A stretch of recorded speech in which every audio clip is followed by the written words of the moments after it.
Hi, and welcome to the latest in Digital Spy's video reviews of the biggest movie releases around. This time we're looking at Godzilla King of the Monsters. I'm Ian, and if I had 3 heads like King Ghidorah, one of them would be watching Netflix all day long. Picking up 5 years after the 2014 original finished, Godzilla King of the Monsters brings Godzilla back to the screen, but this time he's not alone. Other titans have woken up around the world after the events of the 2014 film, but will humanity survive, and is Godzilla on our side? What we are witnessing here is the return of Titans.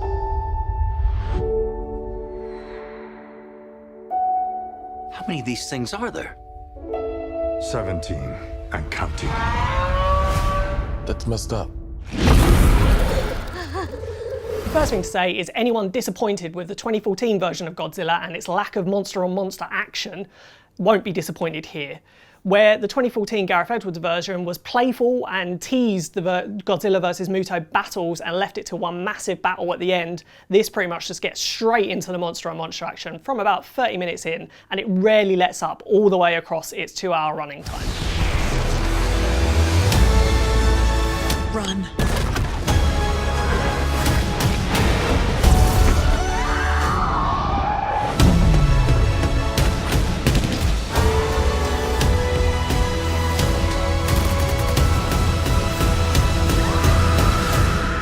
This is Godzilla's world.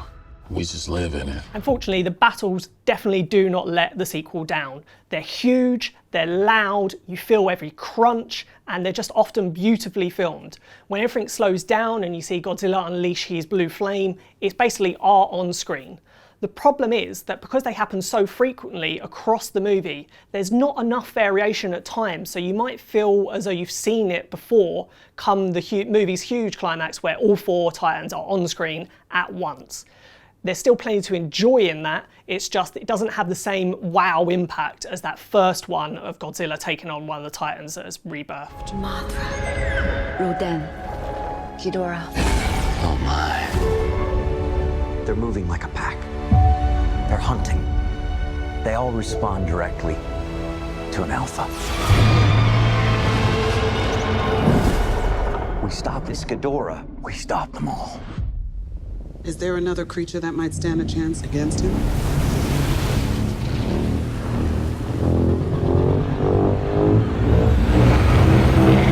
My God, Zilla.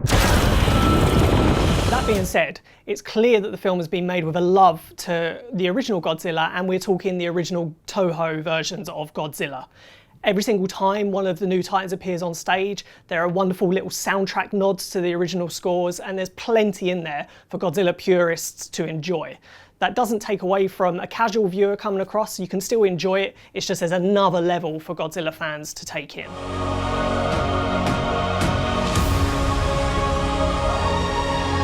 You are out of your goddamn mind! I am sorry, but this is the only way.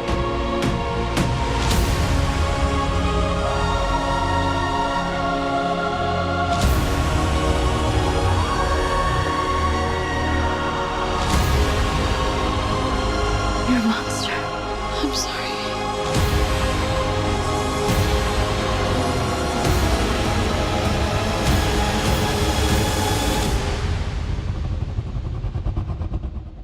Long live the king. But while all the monsters have their own characters and they're beautifully designed, the human cast of Godzilla King of the Monsters doesn't quite get the same attention. It's a brilliant cast, with Millie Bobby Brown, Kyle Chandler, Vera Farmiga, Bradley Whitford, all great names that are always watchable, but their characters are so one note that you can't really care for them even when this monster-on-monster action is going on around it. You kind of just want to get back to the battle because they're just not that interesting. Our world is changing. The mass extinction we feared has already begun, and we are the cause. We are the infection.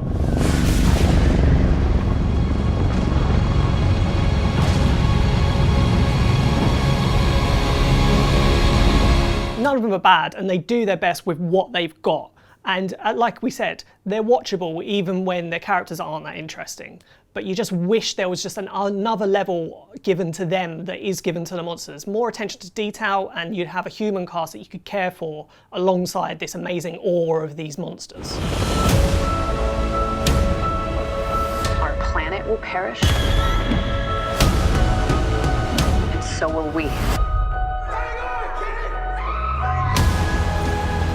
Unless we set Godzilla free.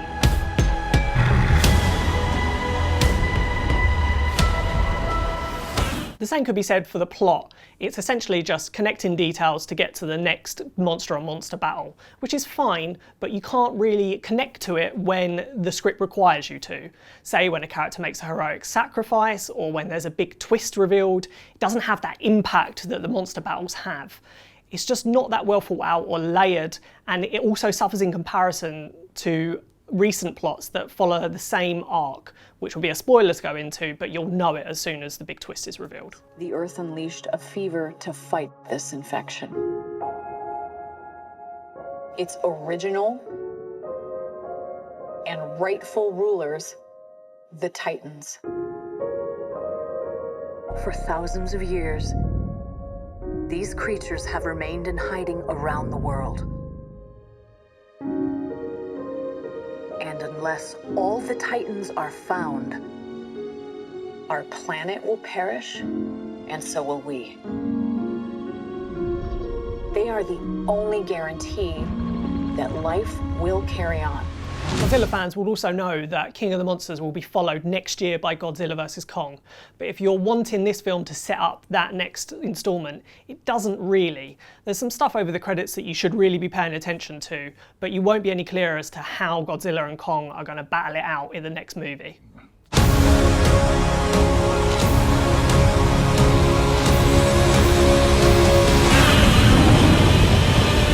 Despite our misgivings over the Thing character and plot though, if all you're after from Godzilla King of the Monsters is some huge monster-on-monster action that you didn't necessarily get in the 2014 version of Godzilla, you'll get it in spades. And the action when it comes is terrific and needs to be seen on the biggest, loudest screen you can find.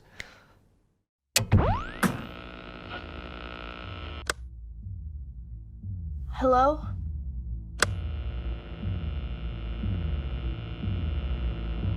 Is anyone there? I'm trying to reach...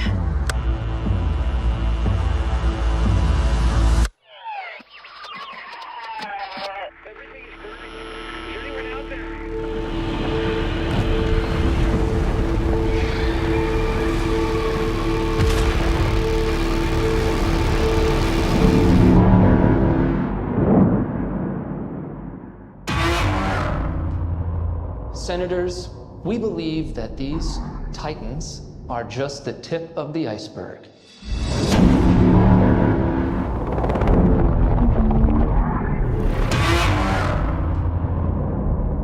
Which of these Titans are here to protect us? And which of these Titans are here to threaten us?